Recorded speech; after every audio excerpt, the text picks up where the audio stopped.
Hello, my name is Rourke Pollock, and I'd like to welcome you today to the webinar titled Navigating the TSA Security Directives for the Rail Industry, sponsored by Silas.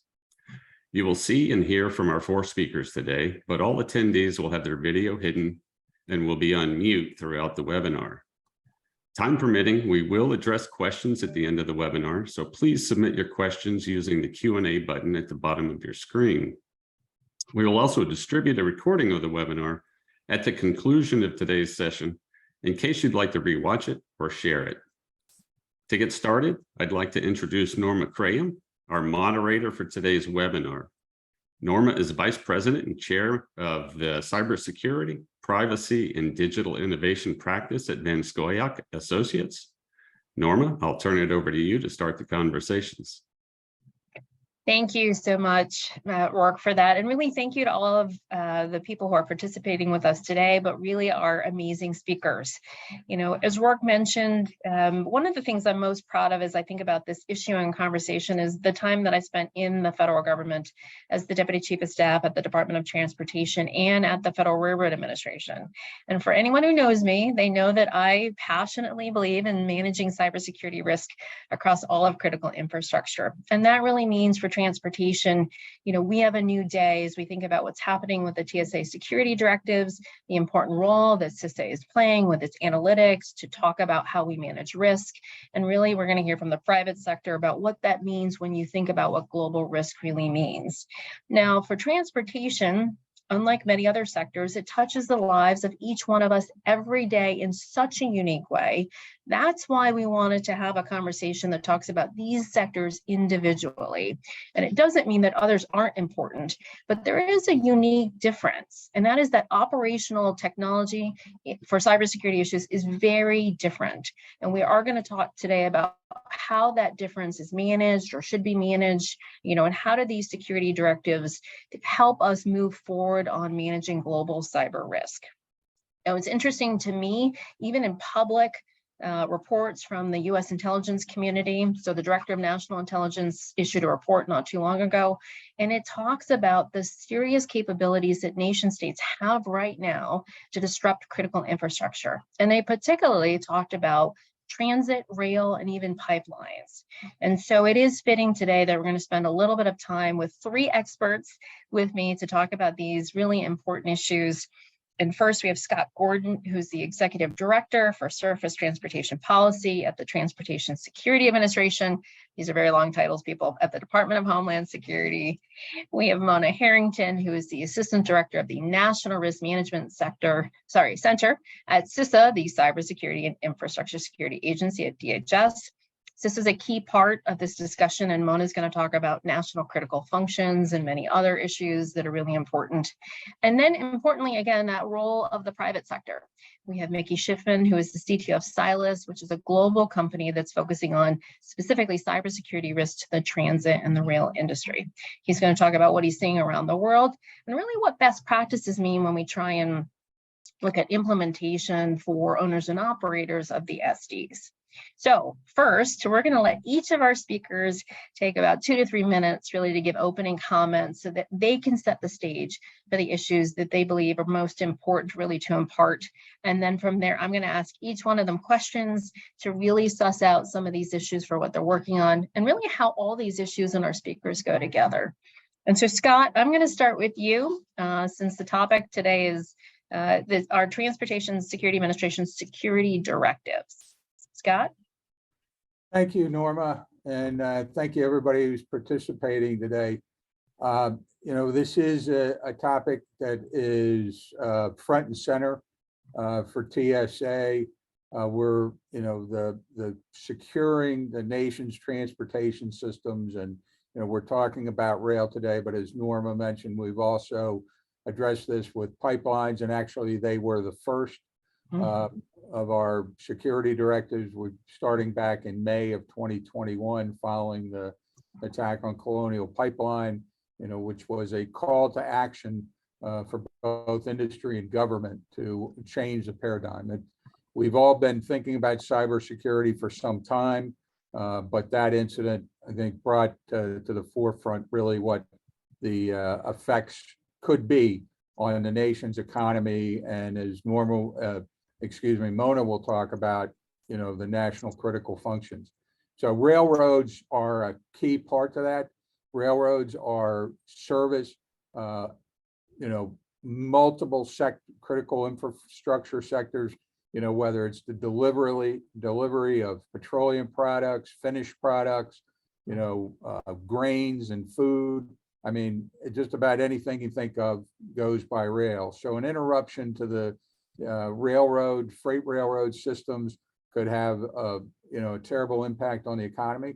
And then we have passenger railroads, we have Amtrak, we have commuter railroads around the country. The disruption of those operations could be a serious concern. So that is the crux of our concern. And Norma mentioned the report from OD&I. This is, that is an open source document. And if you haven't read that, I'd encourage you, it's available on the OD&I Office of the Director of National Intelligence on their website to read that, because it is fairly startling about some of the assessments from the intelligence community about what China and Russia and other countries are trying to do. And we know that, and that is a driving reason for what we've done with the security directives. And we'll talk more about them as we go along here. Thank you, Norma. Excellent, Scott. All right, Mona, over to you. Awesome. Thank you, Norma, for the introduction, having me be a part of this esteemed panel. Really excited to be here today. And so as Norma said, I'm Mona Harrington, the Assistant Director for the National Risk Management Center at the Cybersecurity and Infrastructure Security Agency. For those of you who don't know, CISA was established in 2018 and is at the forefront of protecting our critical infrastructure, both physical and cyber threats. And as the NRMC, our primary focus is essentially to understand, manage, and reduce risk by providing actionable analysis to our stakeholders. In the realm of risk, it's crucial to recognize that no single entity operates in isolation, and risk faced by one critical infrastructure sector, such as transportation, cannot be managed alone. As Scott said, they often have cascading impacts that can affect an entire sector or multiple sectors simultaneously. To address cross-sector risk challenges, the center works diligently to break down those silos and foster a holistic understanding of the threat environment. We firmly believe that comprehending these impacts necessitates a cross-sector effort, coordination, and collaboration in order to do so. Leveraging our diverse methods and capabilities, we produce rigorous analysis, which I'll dive into more later. But ultimately, the risk analysis serves as a foundation for vital, timely, actionable mitigations designed to enhance the security and resilience of our nation's critical infrastructure and the 55 national critical functions. Just a moment, allow me to highlight two national critical functions that are particularly pertinent to the transportation sector: transport passengers by mass transit and to transport cargo and passengers by rail. These functions are integral to our nation's transportation landscape and require robust risk management strategies to ensure their continued operation and safety of those they serve. By providing a brief synopsis of our work, I hope today we can offer you a glimpse into how the NRMC enhances the resilience of the nation's critical infrastructure. Really looking forward to the discussion. Thanks so much, Norma. Back to you. Thanks, Mona. That's terrific. All right, Mickey, over to you. Thank you very much, Norma. Happy to be here alongside Scott and Mona, and of course yourself. As Laura mentioned, my name is Mickey Schiffman. I'm the CTO and co-founder of Silos. Silos, we're a company that focuses on security of rail technology environments. So our goal and our mission is to secure rail platforms and the technologies that are all across the rail sector. We were founded in 2017, and when the company was founded, we have identified that there is lack of technology solutions that meet the requirements of the rail environment and specifically deal with the unique needs of rail operators and transit operators. And effectively, the sector we felt, and we still feel sometimes, it is underserved by the traditional security community. And within Cylus, we developed our main product, Cylus One, and that's a product that helps rail operators to achieve, to basically get visibility over their environment, detect threat in real time, as well as achieve different compliance goals. So our product, through automation, through machine learning, helps rail operator to reduce their security risks. I'll be happy today to share more about how we view the different technical problems in achieving different security objectives in the rail environment, as well as what we're seeing by working with operators around the world and securing their environments. Thank you very much. Excellent. Thank you so much for that. All right, now we're going to just dig in. This is going to be the fun part.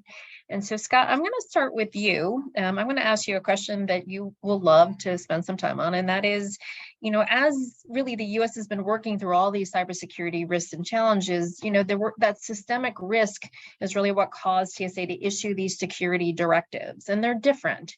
Now, sometimes when we talk to some transit and rail operators, they're kind of not sure if they apply to them. And so maybe let's kind of do a little 101. Let's talk about who the SDs apply to and really talk about maybe some of the basic tenets that are in those SDs to help people better understand why they're so important. Okay, I think we can do that. So we have, I guess, to simplify it, for in the rail environment, both for freight railroad and for rail transit, we've issued 2 SDs, and for matters of convenience of discussion, I'm going to refer to them as SD1 and SD2. So SD1 was a security directive that was issued and covers a very large population, both freight and passenger railroads, as well as rail transit systems. And to put it simply, I could, and I always try to work this in since I've been a government employee, to cite the Code of Federal Regulations. I could say, you know, those railroads covered by 49 CFR Part 1580.101. I could work that into the conversation, but and now that I've done that, I got my 10 cents for plugging the CFR. But simply put, the first SD, SD1, that was originally issued in December of 2021, is applicable to all freight railroads, class 1s and short lines. That is, it is applicable to those, that broad category. It's also applicable to the SD1, which was called SD 1582 to distinguish 1580 for freight, 1582 for passenger. But SD 1501 for passenger railroad covers Amtrak, and then commuter railroads and rail transit systems that are listed in, and this is where it gets a little complicated, Appendix A to Part 1582. So the population, it's the same population of operators that have been subject to the security training program requirements that have been in effect since March 2020. And really, when you look at those list of those transit operators, they are the largest rail transit operators in the country, and major commuter rail operators in the focused metropolitan areas. Now, those, when I say SDs, those are, you know, have regulatory mandates. They, you know, must comply. We've also issued information circulars that mirror what's in the security directives. And the intent is for everybody, for all operators, regardless of size or location, that we strongly encourage, you know, the implementation of cybersecurity, hygiene practices, and these concepts of network segmentation, you know, reporting incidents, all the concepts, because we think it's equally important. There are some that are at higher risk because of their size and the impact that there, you know, if there was an operational disruption, we are concerned about the the largest railroads, the largest transit systems, because if they were disabled, it's, it doesn't take too much analysis to understand how great the impact might be from those. But all operators, we are encouraging, to, do things that are appropriate for the size and scope of their operations to put their cyber guard up. Because they could very easily be the victim of a DDoS attack or ransomware or something else from an outside attacker. Now, the other SD2 that we refer to, that was initially issued in October of 2022, and that was focused on freight railroads and a limited number of passenger railroads. It is for freight railroads, it's all class 1 railroads and railroads that transport rail security sensitive materials in a high threat urban area. It's also if a short line railroad hosts a class 1 railroad, then they are also covered for that.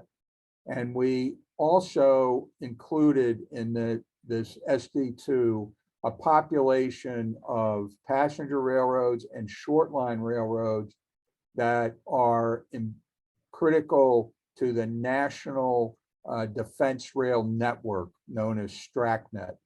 And this is not a secret. It's open source, it's published. But STRACnet is, in the need to move military supplies, from ports to ports and mobilization. Certain segments of the network have been identified as being critical to that to make sure things can get where they need to be. So those railroads that are a part of that, who may service a port, they are also included. And we don't list them out. They are notified by TSA that they are. But that's the other group. So I'll pause there. That's who's covered. And then if we want to get into what's required, we can get into that. Excellent. That's right. We're going to do that. One of the things I like is, a really nice tie between what TSA has been doing and really all of CISA's work in identifying into critical infrastructure is that term that Mona just talked about a minute ago, and that is national critical functions. One of the things that CISA did some time ago to try and help those who are critical infrastructure is understand where they fit kind of in that risk ecosystem. And the goal, which I like, was to boil it down, right? There are 55. And so Mona, as you think about transit and rail, you described both that passenger and freight component. Tell us just a little bit about how you think about risk, right? And how you're working with TSA and other agencies, but really with the private sector and owners and operators to talk to them about that risk. Yeah, great, Norma. Thanks. Great question. I feel like you were involved in that NCF work. So let me tell you a little bit about what the 55 national critical functions are. And then I'll get into some of the risk profiles with the 2 NCFs we're focused on today. So they're defined as functions of the government and the private sector so vital to the United States that their disruption, corruption, dysfunction would have a debilitating effect on security, national economic security, national public health or safety, or really any combination of that. So what does that mean as a practical matter, especially in light of risk mitigation and the NRMC's mission? These are essentially the underpinnings of our way of life, services that Americans rely on every day, keeping the lights on, let the water running. Both of those are NCFs, but the other 2 that we're focused on today are transport passengers by mass transport and to transport cargo and passengers by rail. So for the NCFs, transport passenger by mass transit, I'm going to break that down into what a risk profile looks like for that. So you've got physical risks, the function faces risks such as accidents, natural disasters, infrastructure failures, terrorist incidences, risks that result in injuries or loss of life, disruption of service, damage to infrastructure, potentially public panic. Then there's cybersecurity risks. Obviously, mass transit systems rely on interconnected networks. Just thinking through some of those risks, some examples are data breaches, ransomware attacks, disruption to operational systems. Then there's operational risks, challenges related to system reliability, maintenance issues, scheduling delays, overcrowding, operational efficiency, regulatory and compliance risk, for example, as well. And then breaking down the risk profile, for example, for the NCF transport cargo, again, we look at physical risks, derailments, collisions, tracker equipment failures, natural disasters, quite frankly, all of which can lead to injuries, fatalities, environmental damage, disruption of operations, property damage. Again, we have the cybersecurity risks, especially with the increasing digitization and connectivity of railway systems, unauthorized access, tampering, data breaches, really the possibility of disruption to control systems as well. On top of those risk profiles I mentioned, this function in particular also has supply chain risks, geopolitical and economic risks, safety and security risks.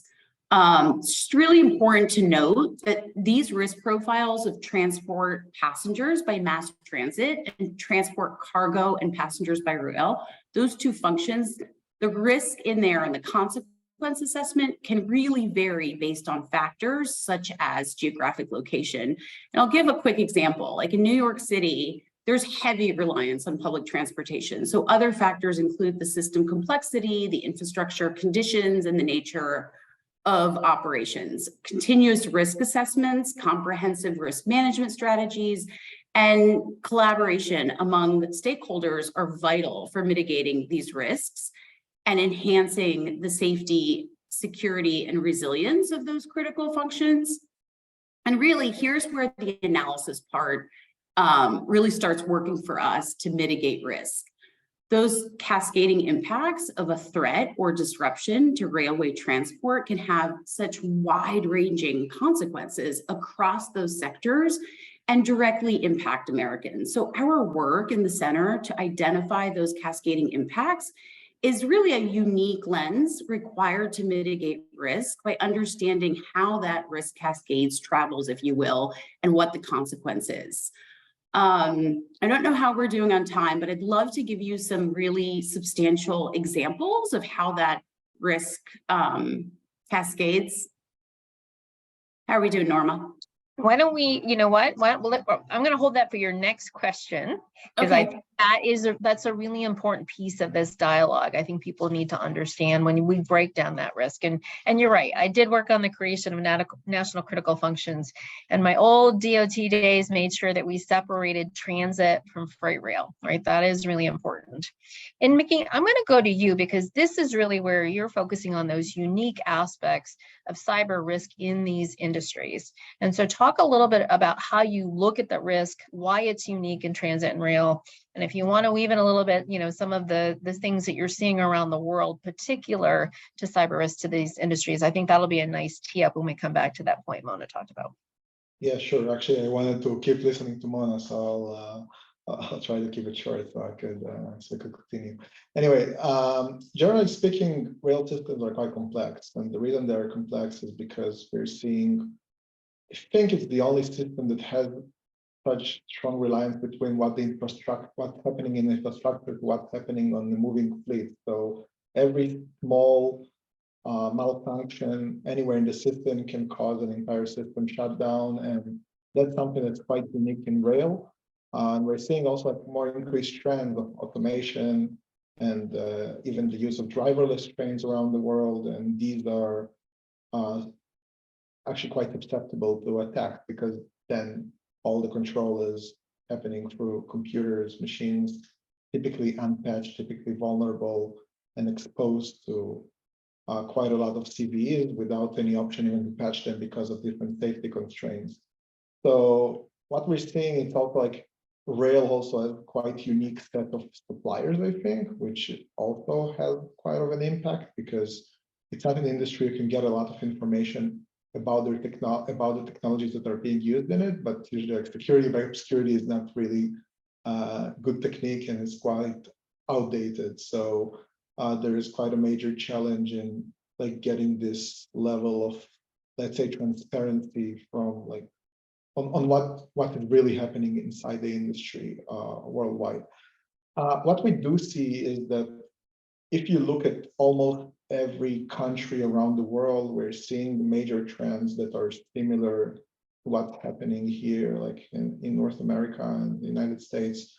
And that's the increase in regulation coming from national cyber authorities, which is usually relying on threat intelligence that is related to the intention of threat actors, which are either nation states or hacktivists, something that we also see increased in, especially since the war between Russia and Ukraine. So we're seeing the increase of hacktivists targeting critical infrastructure. And it's something that you can also read a different report also by ENISA, that is the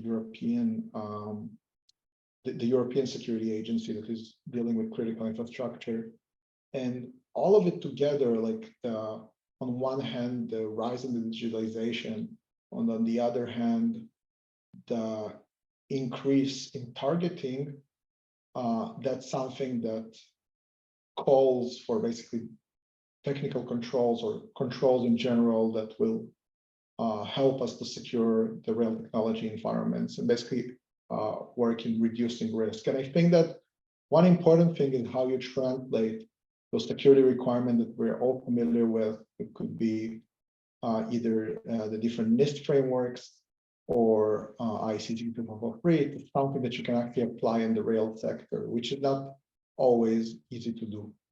And at least in one standard group I'm part of, we're building a standard for rail cybersecurity, which also takes into account suppliers as well as operators, with the goal of taking those best practices and applying them to rail in a way that does not compromise safety, but also reduce security risks.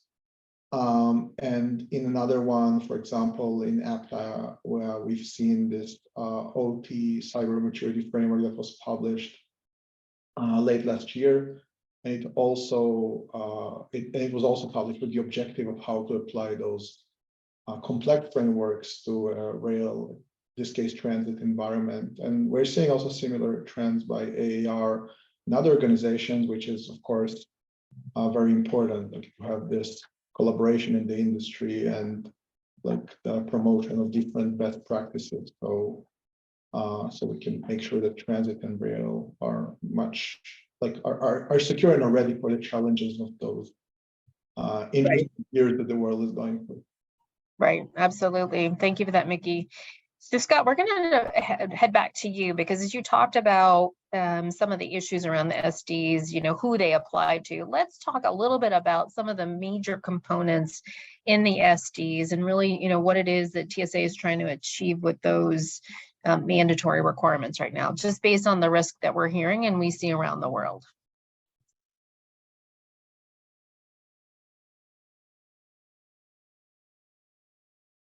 You have to unmute. I clicked off. I didn't want to distract anybody. I forgot to unmute there. Thank you. Yep, with SD1, you know, it was rather simple and some, you know, some basic principles about one, appoint a cybersecurity coordinator.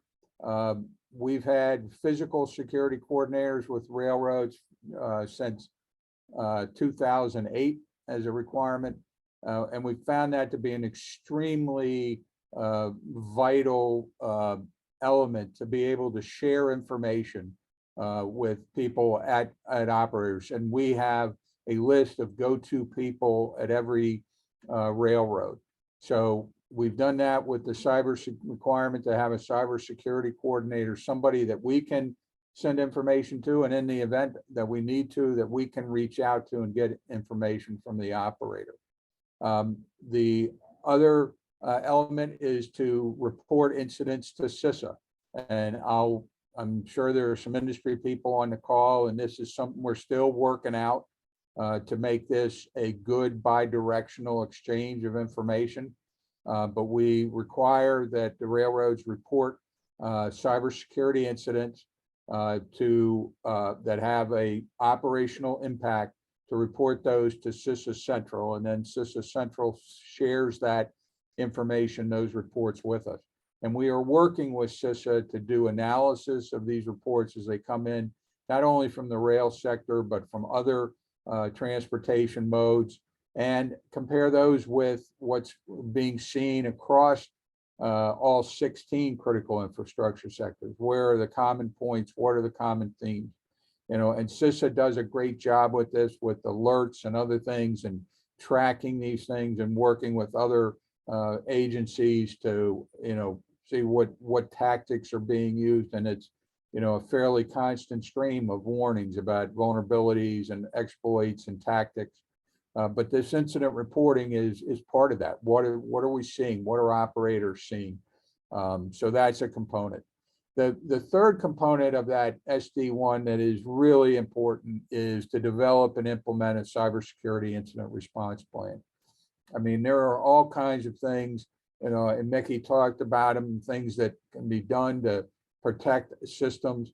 But I think the one thing that the reality we all have to live with is it's not a matter, if you're operating a company in this country today, it's not a matter of if, it's a matter of when and how bad a cyber attack is going to be.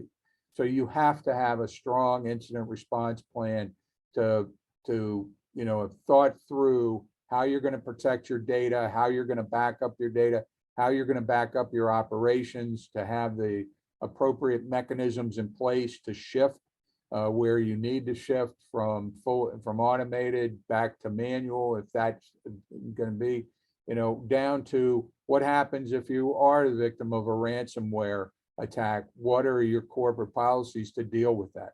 You should have thought, you know, that is something that everybody should be thinking about long ahead of time, so that when it does happen, you can appropriately respond to it and protect your, you know, the interests of your company.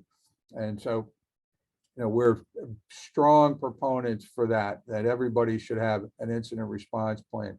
And I just say this, we've had some smaller railroads that have come back and said, you know, we don't have big automated systems. We don't use automated train control. You know, we do manual and voice command, you know, those type of things.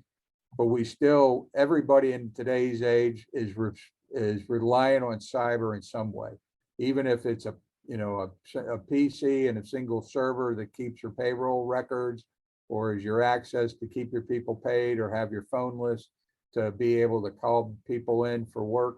You know, everybody's relying on cyber to some degree. So, you know, that plan can be very scalable to what, you know, your company has, but it's a strong piece that we encourage. And then with the second SD, and I'm just going to mention this, and I will apologize to the collective that I have to step away. But, you know, with the second SD, we really building off of what we learned with pipelines, because they were first. The second SD mirrors very much the concepts that we had for pipelines, but that is to protect the operational technology part of railroads, to make sure that those systems that control for train control, traffic, communications, that those things that are necessary to operate the railroad and operate it at a capacity that's necessary to meet what customers need. You know, there's always, everybody can go back to manual, even, you know, to a certain point, but can you still operate at enough capacity that there isn't an adverse impact? So there's 4 things in that we were looking for, and that are the goal of that security directive. Implement network segmentation, protect, segregate appropriately IT and OT, your public facing from your internal operations. Implement access control measures, because even today, even with everything that's been done, we still see in the reports, and when you look through, you know, adversaries gain access through a variety of methods, whether it's whaling, fishing, you know, whatever the technique is. You know, having strong access control policies in place is extremely important. continuous monitoring and detection, so that you know when early on that you have a problem, that you can detect anomalous behavior in your system, so that you know that you may have a problem and you can react to it before it becomes a bigger problem. And then reduce the risk of exploitation of unpatched systems. There's, a litany of case studies of vulnerabilities being exploited because updates weren't done. And we recognize, and I will say this, we've heard from the pipelines, we've heard from the railroads, in an OT environment, you have those kinds of things. Patches have to be done in an orderly way to make sure that they don't cause unintended consequences and operational disruption. And Mickey mentioned it, there is a balance here of safety and security. And so, these systems we're trying to protect the safety and allow the railroads and transit systems to operate safely. So we fully understand that. But what we are asking the operators to do is employ a risk-based methodology for the timing and deployment of those patches, so that they don't ignore them and that they do put them in a timely manner. Thank you. Thank you, Scott, for that. I know you have to jump a little bit early, so we really appreciate your time. And we look forward to talking to you more about this. We're going to actually toggle over now to Mona and Sissa, and then back to Mickey, because one of the things that Scott talked a lot about is the different components of the SDs, right? And that there is a major difference between the IT side of the house and the OT side of the house. And when we think about operational risk and cyber risk in transit and rail, Mona, over to you as we think about those cascading impacts, because these are very complicated systems, just like many others. But talk a little bit about some of those scenarios that you were hinting at a minute ago. Yeah, sure. That sounds great, Norma. So back to what we were discussing is that we have these 55 national critical functions. And just to give an example of how we break those down to look at that cross-sector and cascading risk, for transportation of essential goods and services, for example, disruption in railway transport can hinder the timely delivery of agricultural products such as grains, produce, and livestock feed. This clearly would lead to supply chain disruptions, reduced food availability, and potential price increases for essential food items. You've also got rail transport, for example, that plays a vital role in transporting energy resources like coal and oil. A disruption in rail services can impact the availability and the distribution of these resources, potentially causing energy shortages and affecting industries dependent on them, such as power generation and manufacturing. Railways also plays a critical role in transporting medical and pharmaceutical supplies to healthcare facilities across the country. We learned quite a bit after the pandemic.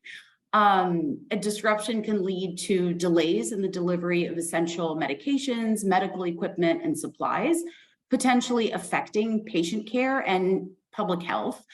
There are a couple of examples on essential goods and services. Here are a few on mobility of people. Railway disruptions clearly can hinder commuting for workers, particularly those who rely on trains for their daily commute. I talked a little earlier about New York being a great example. That could lead to workforce disruptions and productivity loss in sectors heavily dependent on rail transportation. And the interruptions in railway services can impact businesses and industries reliant on rail for transportation of goods and raw materials. And again, that could lead to supply chain disruptions, reduced productivity, economic losses for both businesses locally and nationally. So those are some examples to help the audience recognize how important it is to identify those critical functions and then break them down to the sub-function level and keep peeling back that onion, if you will, to really understand the consequences and the impact so that we can lean forward together and mitigate risk. And we have a number of tools in the National Risk Management Center to identify and visualize and analyze these risks so that we can identify the dependencies and concentrated dependencies and really bring together a functional approach, if you will, to allow us to understand those risk profiles and to really see what those potential impacts from disruptions to the critical functions provide. Mona, thank you for that, because that, right, the outcome focused, I think for all those who are owners and operators of critical infrastructure, but transit and rail, I mean, they feel that every day, but I think talking about that cross-sector connectivity, and it's not just you have to lock your systems down for what you do, it's that broader impact. And NRMC does a great job at that. So thank you for all that you do today and all you will be doing on that topic. Now, Mickey, for you, your job is to help transit and rail operators understand how to do these things. And there are so many components in the SDs that are really important. You've got patch management, you've got segmentation, it's a little gobbledygooky, but it's even asset management, right? If you don't know what's in your system, you can't protect it. And you can't have a continuous monitoring function if you don't know. So maybe just talk a little bit about, your thoughts and best practices for how to do that or how to think about it. Yeah, happy to. So I'll try to actually connect to Mona's previous comments and actually explain maybe how we look at this challenge. So when you're a rail or transit operator, in the end, like it goes back to what could be the outcomes or consequence of potential cyber attack. And then you need to work backwards from those risks and analyze what are the controls that you need. On the other hand, you have different frameworks that could help you potentially define those controls or security requirements to your environment. But the only way to actually prepare yourself to those potential consequences is only when you look at the intersection between what's available in those frameworks to what could be potential consequences of a cyber attack. So if I look at the rail example, for example, if an operator looks at the risk of a safety incident or something that can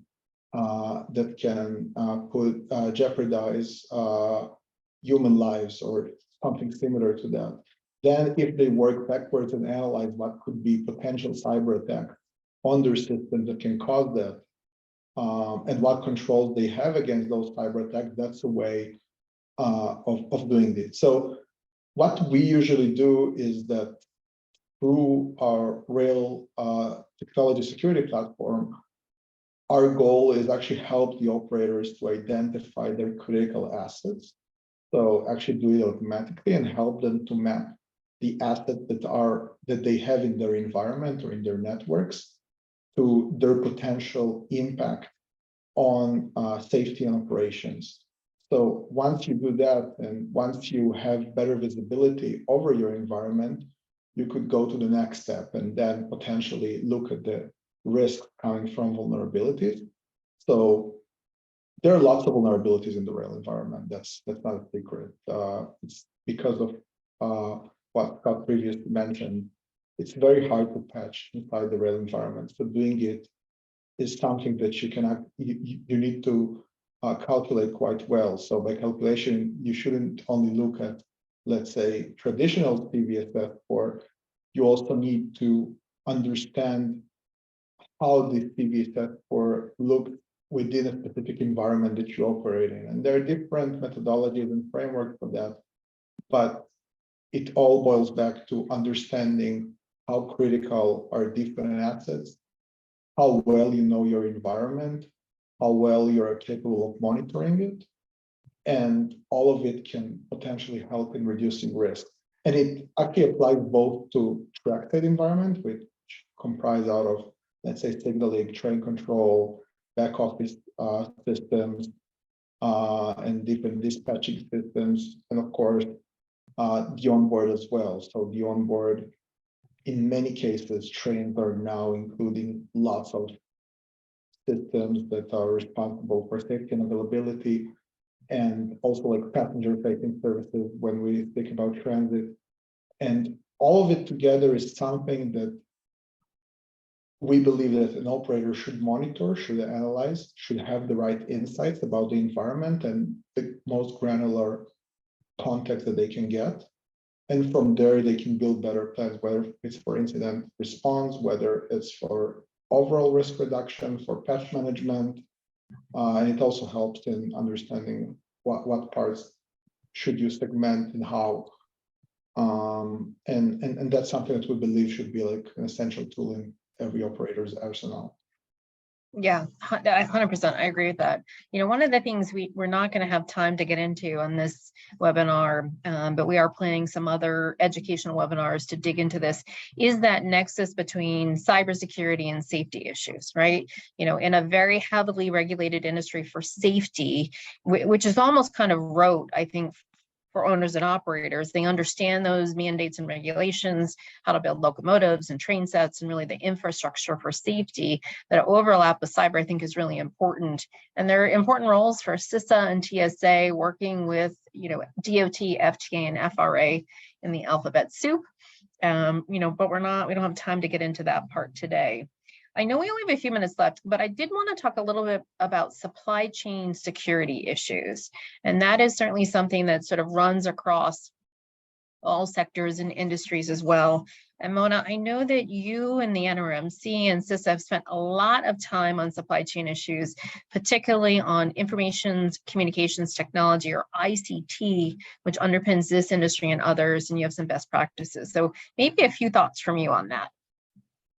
Absolutely. That sounds great. Yeah. For those of you who don't know, I serve as a co-chair along with the IT and comm sectors on the Information and Communications Technology Supply Chain Risk Management Task Force. That's a long name. Our goal with that is to collaborate, educate, and produce really helpful resources to assist with risk reduction to the ICT supply chain. With everything we've talked about today, I think it's abundantly clear that that type of work is very critical to all the sectors, given that we rely on technology. And if a vulnerability, for example, is exploited, it can affect all users and systems of that technology. The task force is a public-private partnership, which is so critical because it's got that diverse range of representatives from large and small private sector organizations, as well as across the agencies. So we have great representation and a diverse range of thoughts and feedback and working groups that are identifying challenges and devising realistic, actionable, and risk-based recommendations and solutions for managing risks to the global ICT supply chain. Just taking a moment to tie this to transit and rail, for example, mass transit systems rely on those interconnected networks and technologies. And as Scott was saying earlier, making them really susceptible to cyber threats, such as unauthorized access, data breaches, the whole range of disruptions that could occur. And these risks can compromise passenger safety, disrupt operations, and really lead to reputational damage. So what we do with this ICT task force is we put out a library of resources, all of which are intended to assist with risk mitigation. And you can go to the CISA.gov website, to the ICT supply chain link, and find a number of resources. And I think we've done a lot with small and medium businesses, resources for them, just given resource restrictions. So really urge those of you who have not been to that library and look at our resources. The strength of our collective force is the key to protecting our critical infrastructure. So we all have a role to play. Thank you for that. That's so true. The other piece too, we talk a lot about in transit and rail is we need cybersecurity to be an enterprise risk management structure. And what we find, I think, in transit and rail systems, which, when we talk about cultures of industries, transit and rail is a very old culture. And we do have this sort of division of labor that would be a small L internally in how we run and operate systems. But that means sometimes the IT side and the OT and the SCADA side and those who are procuring new tech, not always kind of connecting internally about who the vendors are, how they connect, and what they mean. And so that's when we think about that supply chain piece, that is one area where we see maybe a little bit of a gap in connectivity internally. And so we hope in this educational system, that also helps. Mickey, as we think about maybe just the last few issues, you think about risk and supply chain again, and managing the unique aspects in transit and rail. What thoughts do you have, or maybe just recommendations that those listening to us today and in the future? Yeah, so supply chain is always a big challenge. It's not easy to manage risk and supply chain because it's very hard to map the supply chain and essentially everything could go wrong. One thing that, in my opinion, is important is to set the bar as an operator to your suppliers to help them to understand that security is being taken seriously. And we see it can have different implications. One of them, for example, when systems go to tendering and when you go to purchasing of new fleets or purchasing of different signaling systems, it's very important what requirements the operators actually set for those systems. Traditionally, safety was regulated quite significantly in the rail industry, so there had become quite clear safety bar and to what's considered safe. But I feel like with security, we aren't there yet. So with security, we have things like security directives, we have best practices, but still we see quite major differences in the approaches between different rail operators as well as transit operators. And in my opinion, it's important to set some sort of a baseline of what the industry considers as secure.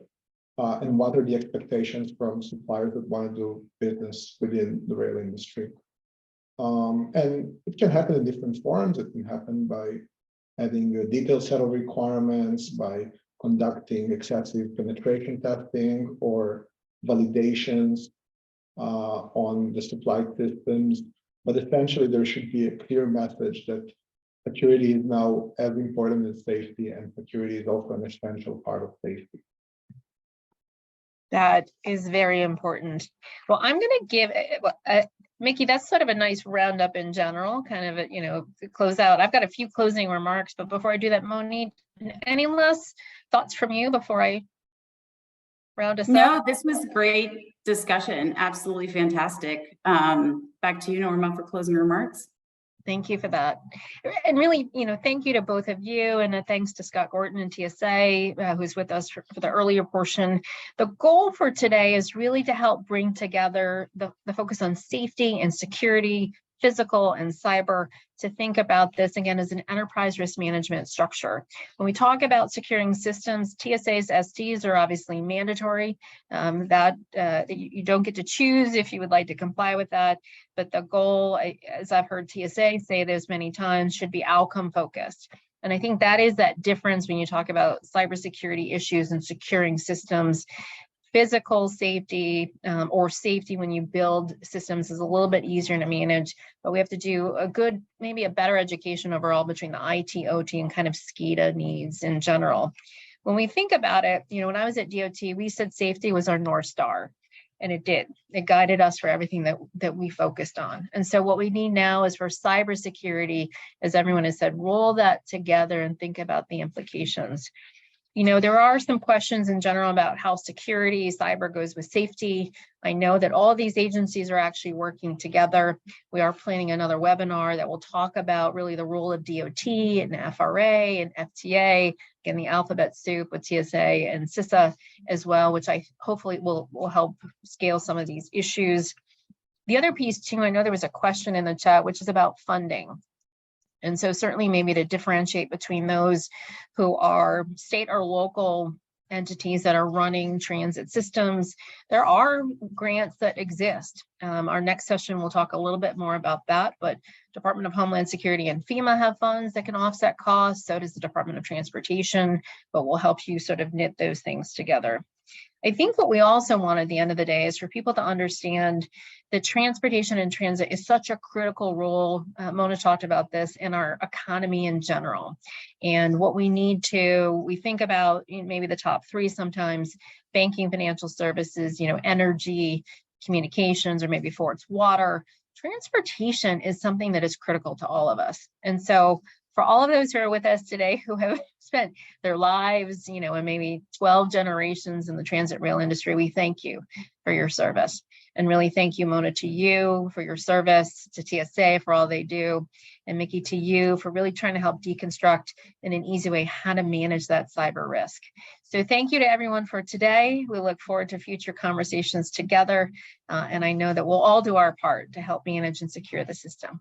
Thank you and have a good day. Thank you very much.